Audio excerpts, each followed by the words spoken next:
Hi hello నమస్తే good morning అందరికీ శుభోదయం.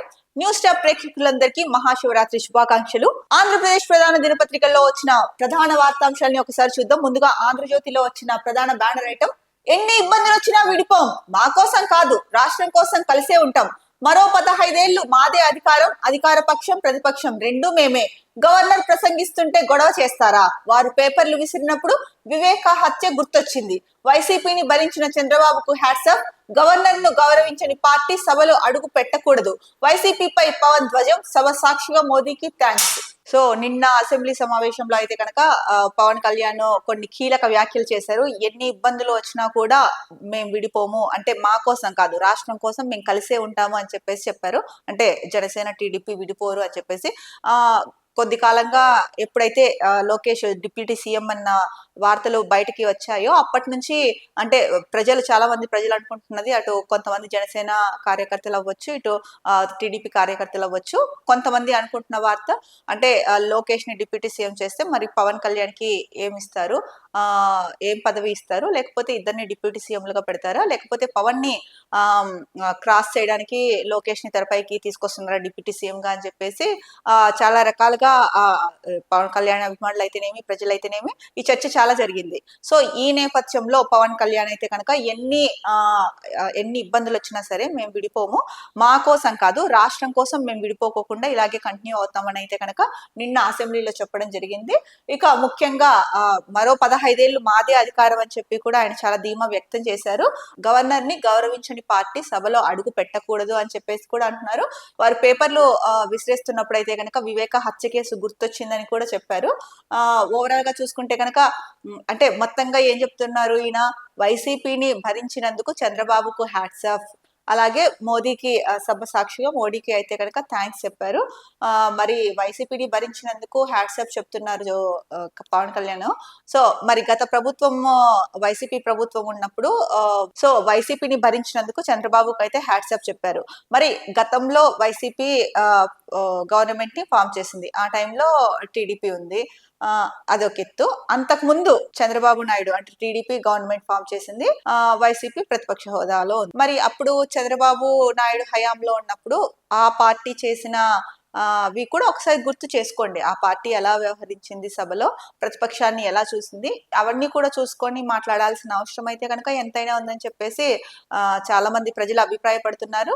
ముఖ్యంగా చాలా మంది అంటే అనుభవజ్ఞులైన అంటే రాజకీయ అనుభవజ్ఞులు కూడా కొంతమంది అభిప్రాయపడుతున్నారు. ఏంటంటే ఎంతసేపు మనమున్న టైంలో ఏం జరుగుతోంది అన్నదే కాదు, అంటే మన వాళ్ళు ఉన్న టైంలో ఏం జరిగింది అన్నది కూడా కాదు, మన వాళ్ళు అధికారంలో ఉన్నప్పుడు కూడా అప్పుడున్న ప్రతిపక్షాన్ని ఎలా చూశారు అన్నది కూడా చూడాలి. అప్పుడే సమానంగా చూసినట్టు ఉంటుంది. కానీ అందరినీ మనం ఉన్నప్పుడు ప్రతిపక్షం ఎలా వ్యవహరించింది, అంటే వాళ్ళు అధికార పక్షంలో ఉన్నప్పుడు మనం ప్రతిపక్షంలో, మన వాళ్ళు ప్రతిపక్షంలో ఉన్నప్పుడు ఎలా వ్యవహరించారు, ఇదొక్కటే కాదు కదా.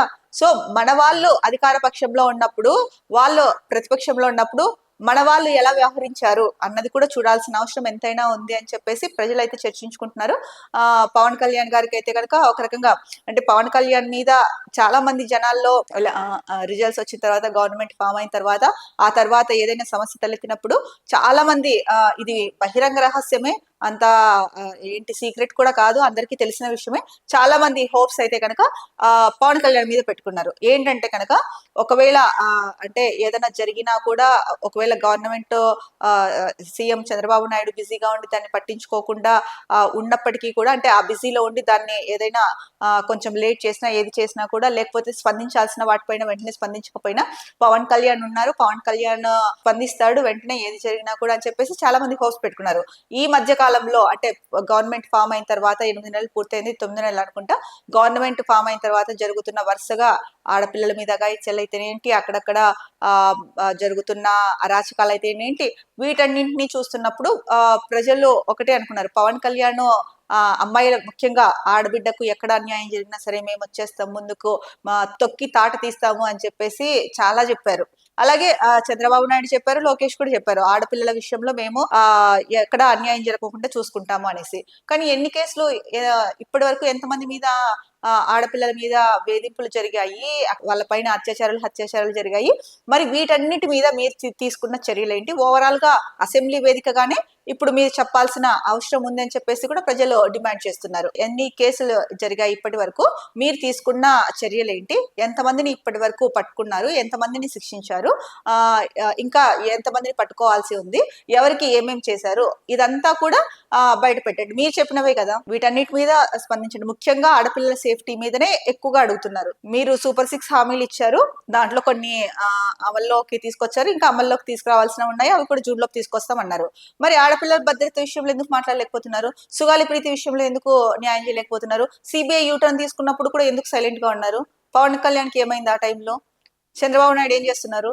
లోకేష్ ఏం చేస్తున్నారు? ఇవన్నీ ప్రజలు అడుగుతున్న ప్రశ్నలు, వాటిని నేను మీకు చెప్తున్నాను. ఒకసారి వీటిపైన ఫోకస్ చేయండి. పవన్ కళ్యాణ్ గారు, వైసీపీని భరించడం కష్టం, అంటే ప్రతిపక్ష పార్టీని భరించారు అప్పుడు వైసీపీని, దానికి హ్యాట్సాప్ చెప్పారు, బానే ఉంది. మరి సరే, సభ సజావుగా సాగాలి, ఎందుకంటే సభలోనే కదా ప్రజలకున్న సమస్యలు, రైతులకున్న సమస్యలు, అలాగే రాష్ట్ర అభివృద్ధి ఎటువైపు వెళ్తుంది, ఇవన్నిటి మీద సభలోనే డిస్కషన్ జరుగుతుంది. కాబట్టి సమయం వృధా చేయకోకుండా అసెంబ్లీ సెషన్ అయితే కనుక సక్రమంగా సజావుగా ముందుకు తీసుకెళ్లాల్సిన అవసరం ఉంది. అలాగే ప్రజలు ఏదైతే అడుగుతున్నారో వీటన్నిటికీ కూడా ఆన్సర్ చెప్పాల్సిన అవసరం ఉంది. అది కూడా అసెంబ్లీ వేదికగా ఆన్సర్ చెప్తే కనుక ఇంకా అందరికీ రీచ్ అయ్యే అవకాశం ఎక్కువగా ఉంది. మరో ముఖ్యమైన వార్త, దగాపడ్డ రాష్ట్ర పునర్నిర్మాణం, కూటమి ఏర్పాటు లక్ష్యం ఇదే. చంద్రబాబు 2.50 లక్షల ఉచిత ఆరోగ్య బీమా రాష్ట్రంలోని ప్రజలందరికీ వర్తింపు, ప్రీమియం ప్రభుత్వమే కడుతుంది. ఎన్టీఆర్ వైద్య సేవ కింద 25 లక్షలు, గ్రామీణ ప్రాంతాల్లో పేదలకు 3 సెంట్లు, పట్టణ ప్రాంతాల్లో 2 సెంట్ల ఇళ్ల స్థలం. ప్రార్థనాలయాల జోలికి వస్తే వెన్నెముక విరగ్గొడతాం, గవర్నర్ ప్రసంగానికి ముఖ్యమంత్రి ధన్యవాదాలు.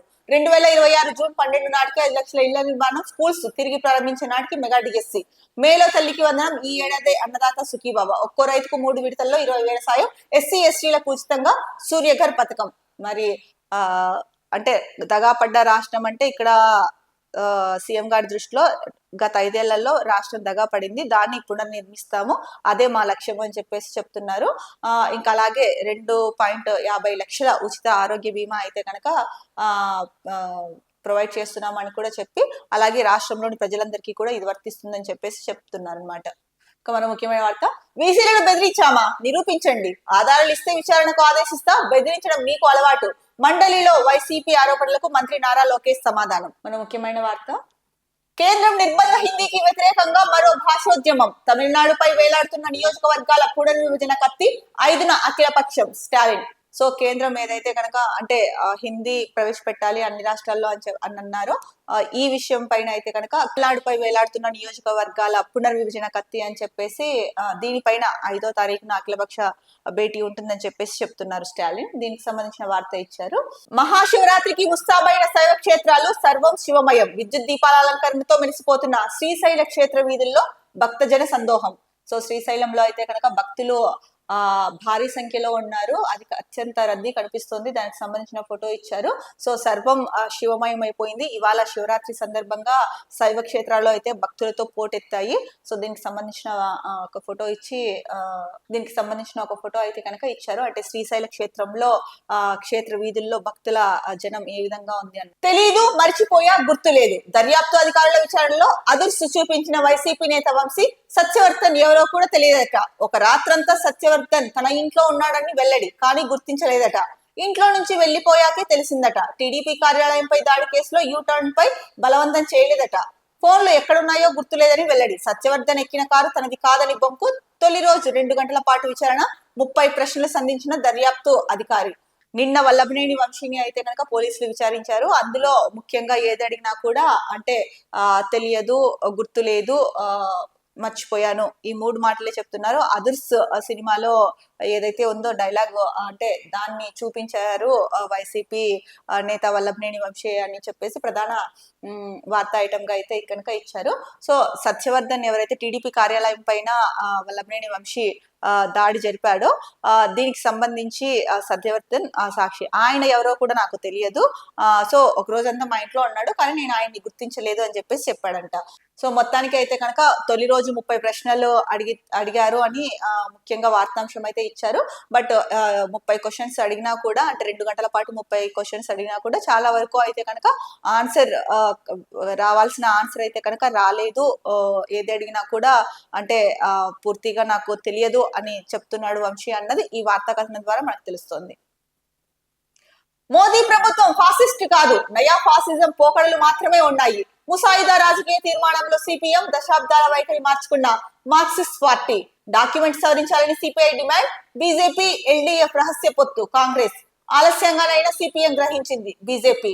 సో మోదీ ప్రభుత్వము ఫాసిస్ట్ కాదు, నయా ఫాసిజం పోకడలు మాత్రమే ఉన్నాయని చెప్పేసి సిపిఎం ముసాయిదా రాజకీయ తీర్మానం ఏదైతే చేసిందో అందులో సిపిఎం చెప్పింది అని వార్త ఇచ్చారు. అయితే దీనిపైన సిపిఐ ఏమంటోంది, సో డాక్యుమెంట్ సవరించండి అని చెప్తోంది. ఆ డాక్యుమెంట్ అంటే ఏదైతే కనుక మోడీ ప్రభుత్వం ఫాసిస్ట్ కాదు, నయా ఫాసిజం పొగడలు మాత్రమే ఉన్నాయని చెప్పారో ఆ డాక్యుమెంట్ ని సవరించండి అని చెప్పేసి సిపిఐ అయితే డిమాండ్ చేస్తోంది. మొత్తానికి కాంగ్రెస్ అయితే కనుక సో ఇన్ని రోజులకి రహస్య పొత్తు బయటపడింది, బీజేపీ ఎల్డీఎఫ్ రహస్య పొత్తు అని చెప్పేసి చెప్తున్నారు. ఇక సిపిఎం ఆలస్యంగానైనా సరే నిజాన్ని గ్రహించింది అని చెప్పేసి బీజేపీ అంటుంది. అంటే బీజేపీ గురించినే సిపిఎం మాట్లాడింది కాబట్టి ఆలస్యంగానైనా సరే సిపిఎం గుర్తించింది అని చెప్పేసి బీజేపీ ఒకవైపు అంటుంది. మరి నయా మోదీ ప్రభుత్వం ఫాసిస్ట్ కాదు, నయా ఫాసిజం మాత్రమే ఆ పోకడలు మాత్రమే ఉన్నాయనేసి సిపిఎం ఏదైతే ముసాయిదా రాజకీయ తీర్మానం ఉందో అందులో సిపిఎం అన్నది అని ఉందో అది ఎంతవరకు మరి నిజమో ఎంతవరకు కాదో అన్నదైతే కనుక సిపిఎం కే తెలియాలి. అయితే నిన్న చూసుకుంటే కనుక ఒక వార్తా కథనంలో సిపిఎం సో మేము అలా అనలేదు, అది తప్పు పడ్డది అన్నట్టు ఒక వార్త అయితే వచ్చింది. మరి అది ఎంతవరకు నిజమో కూడా మనకి స్పష్టంగా తెలియదు. మరో ముఖ్యమైన వార్తాపత్రిక దిశ చూసుకుంటే కనుక మే నుంచి తల్లికి వందనం, ఎన్ని సమస్యలున్నా ప్రతి హామీని నెరవేర్చుతాం. గవర్నర్ ప్రసంగానికి ధన్యవాదాలు తెలిపే తీర్మానంపై చర్చలో సీఎం చంద్రబాబు. సూపర్ 6 పథకాల అమలుపై శాసనసభలో షెడ్యూల్ విడుదల. అన్నదాత కింద కేంద్ర సాయంతో 3 విడతల్లో రైతులకు 20,000. వచ్చే విద్యా సంవత్సరంలోగా డిఎస్సి నిర్వహించి ఉపాధ్యాయుల పోస్టుల భర్తీ. సో మే నుంచి అయితే తల్లికి వందనం అకాడమిక్ ఇయర్ స్టార్ట్ అయిన తర్వాత తల్లికి వందనము అమౌంట్ ఏదైతే ఉందో అదైతే ఇస్తామని చెప్తున్నారు. నిన్న అయితే కనుక అంటే మొన్న గవర్నర్ ప్రసంగం చేశారు, ఆ గవర్నర్ ప్రసంగానికి ధన్యవాదాలు తెలిపే తీర్మానంలో ఆ చర్చలో భాగంగా సీఎం ఇవన్నీ చెప్పారు. ఇంకా అలాగే మేము చెప్పిన సూపర్ 6 హామీలు ఏవైతే ఉన్నాయో అవన్నీ కూడా అమలు చేసి తీరుతాము అని చెప్తున్నారు. ఇక వచ్చే విద్యా సంవత్సరంలోగా డిఎస్సి నిర్వహించి ఉపాధ్యాయుల పోస్టులు భర్తీలు చేస్తారంట. సో ఇక్కడ ఒకటి చూసుకుంటే కనుక వచ్చే విద్యా సంవత్సరంలోగా డిఎస్సి నిర్వహించి ఉపాధ్యాయుల పోస్టులు భర్తీ చేస్తాము అని చెప్తున్నారు. మరి ఈ డిఎస్సి గురించి ఏం చెప్తున్నారు, డిఎస్సి ఇప్పటికే ప్రకటించాము, రానున్న విద్యా సంవత్సరం 16,354 టీచర్ పోస్టులు భర్తీ చేస్తాము అని చెప్తున్నారు. అంటే డిఎస్సి ఎప్పుడు చెప్పింది మీరు ఫస్ట్ సంతకం చేసింది దేని మీద, అప్పుడు ఇప్పుడు అనుకుంటా మొత్తానికి ఇప్పుడు అకాడమిక్ ఇయర్ వరకు తీసుకెళ్తున్నారు. మరి ఎన్ని రోజులని కోచింగ్ తీసుకుంటే అలాగే ఉండాలి డిఎస్సి అభ్యర్థులు, ఏం చేస్తున్నారో ఏమో చంద్రబాబు నాయుడుకి అర్థం అవ్వాలి. మరో ముఖ్యమైన వార్త, కాంగ్రెస్ మాజీ ఎంపీ సజ్జన్ కుమార్ కు జీవిత ఖైదు. 1984 సిక్కు వ్యతిరేక అల్లర్ల కేసులో ఢిల్లీ ప్రత్యేక కోర్టు తీర్పు. ఇలాంటిదే మరో కేసులో ఇప్పటికే తిహార్ జైల్లో జీవిత ఖైదు అనుభవిస్తున్న సజ్జన్. ఇక మరో ముఖ్యమైన వార్త, అది అరచేతిలో వైకుంఠమే. కూటమి ప్రభుత్వ కరపత్రం చదివారు. రాష్ట్ర ప్రజలకు ఇచ్చిన హామీలకు భరోసా లేదు. గవర్నర్ ప్రసంగంపై పిసిసి చీఫ్ షర్మిల వ్యాఖ్యలు. మరో ముఖ్యమైన వార్త చూసుకుంటే కనుక వైసీపీ నేతలకు సుప్రీంకోర్టులో ఊరట. ముందస్తు బెయిల్ మంజూరు చేసిన ధర్మాసనం విచారణకు సహకరించాలని రఘురాం, అప్పిరెడ్డి, జోగి రమేష్, అవినాష్ సహా 24 మందికి ఆదేశం. సో ఏదైతే ముందస్తు బెయిల్ కి అప్లై చేసుకున్నారో వైసీపీ నేతలు వాళ్ళకి అయితే కనుక సుప్రీంకోర్టులో ఊరట లభించింది అనేసి ప్రధానంగా వార్త ఇచ్చారు. సో మొత్తానికి ధర్మాసనం అయితే కనుక ముందస్తు బెయిల్ మంజూరు చేసిందని చెప్పేసి ప్రధాన వార్త ఇచ్చారు. మరో వార్త, వైసీపీ నేతల తీరుపై స్పీకర్ అసహనం. జగన్ సభ్యత మరచి ప్రవర్తించాలని ఆగ్రహం. ఇక నుంచి ఇలాంటివి జరగడానికి వీల్లేదని వ్యాఖ్యానం. సో వైసీపీ నేతల తీరుపై స్పీకర్ అయ్యన్న పాత్రుడు అయితే కనుక అసహనం వ్యక్తం చేశాడనేసి ఒక వార్త ఇచ్చారు. మరో వార్తాపత్రిక చూసుకుంటే సాక్షిలో ప్రధాన వార్తా ఐటం, అట్టుడికిన మండలి. బీసీల బలవంతపు రాజీనామాలపై నిలదీసిన వైఎస్ఆర్సీపీ. 6.5 లక్షల కోట్ల పెట్టుబడులు, 4 లక్షల ఉపాధి అవకాశాలపైన ప్రశ్నల వర్షం. ఒకేసారి 17 మంది వీసీలు రాజీనామాలు చేయడం ఎన్నడూ చూడలేదు. ప్రభుత్వమే బెదిరింపులకు పాల్పడి బలవంతంగా రాజీనామాలు చేయించింది. మంత్రి లోకేష్ ఆదేశాలతో ఉన్నత విద్యా మండలి చైర్మన్ స్వయంగా వీసీలను పిలిచి రాజీనామా చేయించారు. తుదకు ఏపీపీఎస్సీ చైర్మన్ కి కూడా బెదిరించి రాజీనామా చేయించడం వాస్తవం కాదా? వీసీల వ్యవహారంపై జ్యుడిషియల్ విచారణ జరిపించారని వైఎస్ఆర్సీపీ సభ్యుల పట్టు. ఆధారాలు చూపితే విచారణ జరిపిస్తామన్న మంత్రి లోకేష్ ఆధారాలు బయట పెట్టేసరికి మాట దాట వేసిన వైనం. ఉపాధి పెట్టుబడుల పైన గవర్నర్ తో అబద్ధాలు చెప్పించారని విపక్షం మండిపాటు. 4 లక్షల మందికి ఉపాధి చూపడం లక్ష్యమని చెప్పారని లోకేష్ కవరింగ్. సభ సాక్షిగా అడ్డంగా దొరికిపోయిన చిన్నబాబు ప్రభుత్వ తీరును నిరసిస్తూ వైఎస్ఆర్సీపీ వాకౌట్.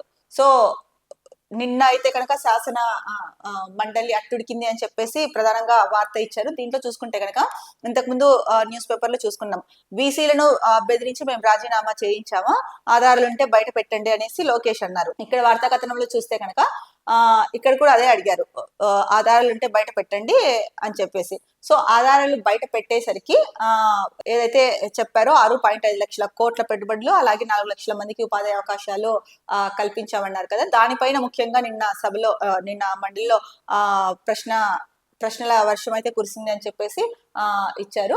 మరి దీనికి సంబంధించి చూసుకుంటే కనుక మరి చాలా మంది జనాల్లో ప్రజల్లో అయితే కనుక ఇదే ఉంది. 6.5 లక్షల పెట్టుబడులు వచ్చాయి, 4 లక్షల మందికి ఉపాధి అవకాశాలు అన్నారు కదా. ఎలాంటి ఉపాధి అవకాశాలు కల్పించారు, ఏ సెక్టర్స్ లో కల్పించారు, అది కూడా అసెంబ్లీ వేదికగా ఒకటి రిలీజ్ చేస్తే బాగుంటుందని చెప్పేసి చాలా మంది ప్రజలు అభిప్రాయపడ్డారని దీని గురించి మనం నిన్న కూడా మాట్లాడుకున్నాం. మరి దీనిపైన మండలిలో కూడా చర్చ జరిగింది. మరి 4 లక్షల ఉపాధి అవకాశాలు ఏ సెక్టర్ లో ఎంతమందికి కల్పించారో అన్నది మరి ప్రభుత్వం చెప్తుందా లేదా అన్నది అయితే కనుక వేచి చూడాల్సిన అంశమే. మరో ముఖ్యమైన వార్త, సంక్షేమము అభివృద్ధి ఆ తరువాతే, ముందు సంపద సృష్టించాలి సీఎం చంద్రబాబు. ప్రైవేట్ భాగస్వామ్యంతో బడక 2047 నాటికి రాష్ట్రంలో తలసరి ఆదాయం 42,000 అమెరికన్ డాలర్లు చేస్తాం. మేలో తల్లికి వదనం పథకం అమలు. కేంద్రంతో కలిసి 3 విడతల్లో రైతు భరోసా సాయం. 2027 డిసెంబర్ నాటికి పోలవరం పూర్తి చేస్తాం. సో సంక్షేమము అభివృద్ధి అన్నది ముందు సంపద సృష్టించాలి, ఆ తర్వాతే సంక్షేమము అభివృద్ధి ఉంటుంది అనేసి చంద్రబాబు నాయుడు అన్నారని చెప్పేసి ప్రధాన వార్తా అంశంగా అయితే కనుక ఇచ్చారు.